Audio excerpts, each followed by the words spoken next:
Molecular orbital theory एक बहुत ही दिलचस्प और महत्वपूर्ण विषय है जो हमें यह समझने में मदद करता है कि अणु कैसे बनते हैं और उनके गुण कैसे निर्धारित होते हैं। चलिए इसे सरल तरीके से समझते हैं।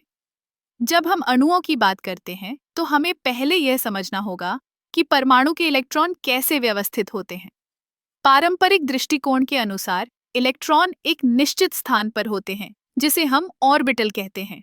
लेकिन मॉलिक्यूलर ऑर्बिटल थ्योरी कहती है कि जब दो या दो से अधिक परमाणु एक साथ आते हैं तो उनके ऑर्बिटल मिलकर नए मॉलिक्यूलर ऑर्बिटल बनाते हैं।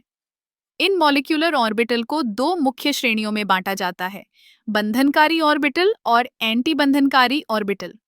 बंधनकारी ऑर्बिटल वह होते हैं जो दो परमाणुओं के बीच बंधन को मजबूत करते हैं। जब इलेक्ट्रॉन इन ऑर्बिटल में होते हैं तो वे अणु को स्थिर बनाते हैं। दूसरी ओर एंटी बंधनकारी ऑर्बिटल बंधन को कमजोर करते हैं। जब इलेक्ट्रॉन इन ऑर्बिटल में होते हैं तो वे अणु को अस्थिर बना देते हैं। अब चलिए एक उदाहरण लेते हैं। जब दो हाइड्रोजन परमाणु मिलते हैं तो उनके 1s ऑर्बिटल मिलकर एक बंधनकारी ऑर्बिटल बनाते हैं और एक एंटी बंधनकारी ऑर्बिटल भी बनाते हैं।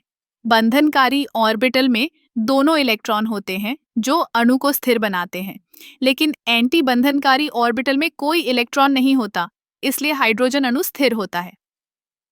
मॉलिक्यूलर ऑर्बिटल थ्योरी का एक और महत्वपूर्ण पहलू है जो हमें यह बताता है कि अणुओं की भौतिक और रासायनिक गुण कैसे प्रभावित होते हैं।